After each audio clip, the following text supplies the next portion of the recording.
तुम्हारा भालो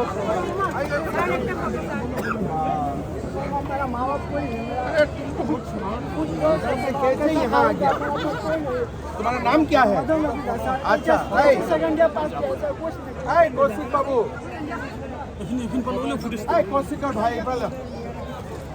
ये बहुत स्मार्ट मानू है एकदम टुक टुक टुक भीतर आही गल यार नाम की लिखो नाम लिखो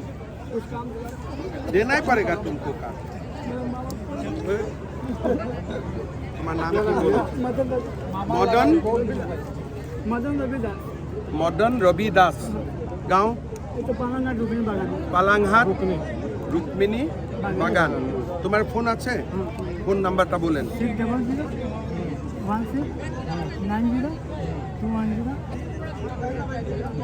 ঠিক আছে তোমাকে আমি কিছু একটা করে দিব তুমি কিছু একটা করে খাইতে লাগবে ঠিক আছে তুমি একটা মুখ্যমন্ত্রী আত্মনির্ভর আছো ইয়াকে একটা ফর্ম একটা কালকে ফিল আপ করে ঠিক আছে আর তুমি এরকম নিচে নিচে কি রকম চলে আসছো দেখান আরো একবার দেখান